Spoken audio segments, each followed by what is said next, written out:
Before our next speaker, I'll share a little fun story I have with Papa. I'm a 9th grader at Cathedral right now, and so before my high school career started, I asked Papa for some tips on how to get the ladies. And he told me that when he was a young man, just to keep him away, he had to put horse manure under his arms. He had so many ladies all around him. And then whenever Papa would tell that story and Faye was around, Faye would always tell him, "You can take him out now." Our next speaker is John Haws. Larry was a mentor to John, a coach, and an uncle. John had many years with Larry. Larry coached John on the famous St. Cloud Rollers soccer team, and they had many fun times together. Here he is.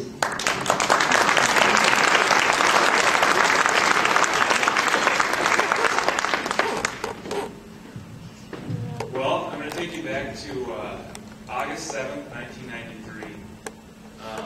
It's halftime. We're playing the Knoxville All-Stars in the AAU Junior Olympic Games. You have to remember, I have some perspective now looking back at it. But at that point, I was 16, and I believed what Larry told me. So I was pretty sure he had said something about getting a gold medal and being on the podium, and this was like the Olympics. This was just, I mean, it's basically the Olympics. That's what that was my understanding. But we're playing this all-star team. We were down 2-0 at halftime, and Larry just had a way with young people and just being able to have us focus and just be so present in the moment and just to be so fired up. He just had you just chomping at the bit to get back on the field, just in a frenzy. And he would, well, that game, it's halftime. And he starts talking to us, and sometimes he'd get kind of fired up and his voice would get kind of high. And so he was telling us about, you gotta mark this guy, and you gotta keep the net clean the second half. You're down 2-0. You gotta put it in the net. You gotta put it in the net. You gotta get after this. And you've won 199 games together as a team. 199. No, I had to stop there because that's not true. Remember, I was 16. I was eating this up. This C team didn't know what was going on in our life. And we took a coach bus down. We're just a little St. Cloud team that had some wins and some fun. We took a coach bus down. Well, that happens because Larry can get anyone fired up to do anything. So we've got the parents are doing taste tests. They're doing these things, and we're selling brats at Coburn's, and we're doing all sorts of things. And then we get into this, luxury liner to go down to Tennessee. We had 2 bus drivers. It was too long of a trip for one bus driver. Both these really big guys, these bus drivers.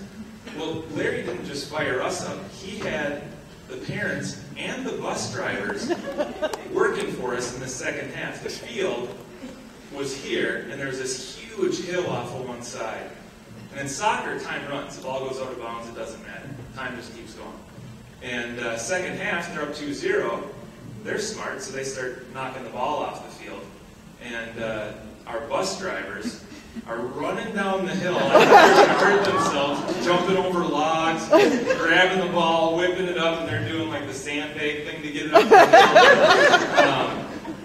But I'm getting ahead of myself, so we're still at halftime, and Larry's saying, you've won 199 games as a team, 199, and you've only lost, I think he said like 8, but that's not quite right either. And then he said, and it was just, probably going to cry, but it was like a dagger to everyone. He said, and this is the last game that I'm going to coach you. Well, Tennessee was in trouble now. That's for sure. Everyone here knows the effect that man could have on your life. And it was pretty hard to handle, really. But he kept us in line, and we got back out there, and played a heck of a second half. 12 minutes left, it was still that 2-0 thing, and then we started to remember he had said, booed it in the net. So we did. We ended up scoring 3 in the last 12 minutes. In regulation, won it. Yeah.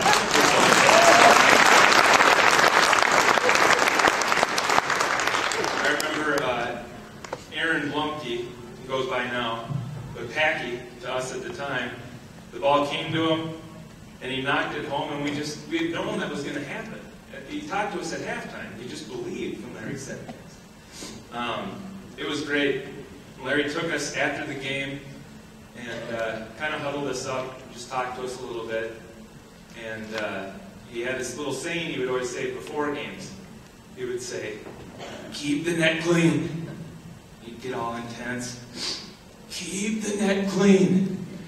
Midfielder's mark. Put it in the net. Beat him up blue. It was the last time I got to hear him say that to us. And it was just unbelievable. But that to me is Larry Haws. And I think a lot of us have had those experiences that just change you. And they're just, I don't know, when they asked me what I wanted to talk about, I didn't really have to think too long. But it was just that memory. And looking back, I think that he got himself whipped into a frenzy and decided that he could really motivate us if he said that was his last game coaching us, because I got to believe he wanted to keep doing it. And then he got to the off season, the break there, and said, "Oh shoot, I told those guys I wasn't going to coach them anymore." And it worked, and I probably should stick to that. But my father mentioned it. He to so many people he's just bigger than life, and it's been really hard this last year. I haven't really stopped by and done a lot of that because it was just hard to see him, I'm said, as immortal, because he wasn't that, and he still isn't.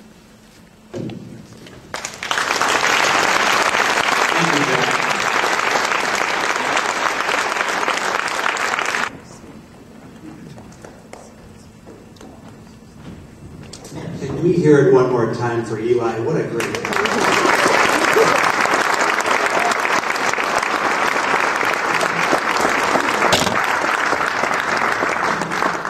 What an honor to be able to co-MC this with such a bright young man and grandson of Larry.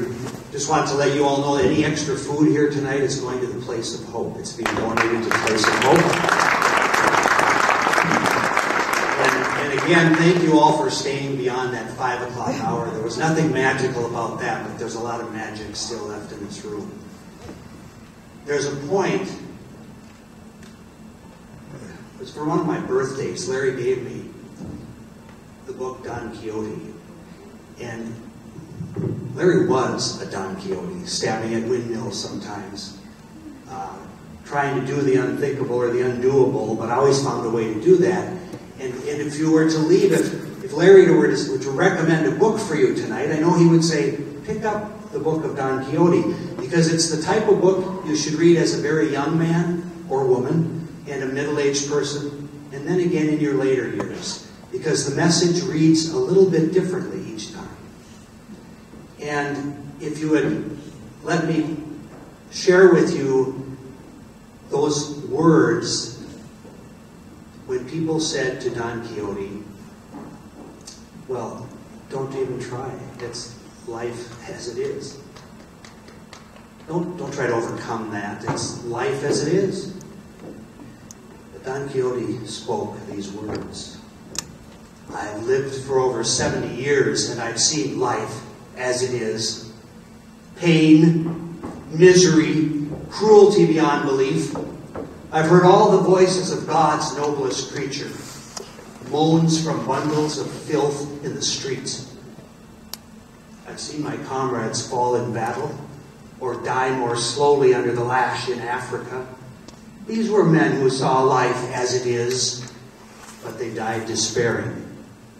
No glory, no brave last words, only in their eyes questioning why. And I do not believe they were asking why they were dying, but why they had ever lived. When life itself seems lunatic, who knows where madness lies? To surrender dreams, this may be madness. to seek treasure where there's only trash. Too much sanity may be madness. But maddest of all is to see life as it is and not as it should be. Thank you, Larry Haws, for that message.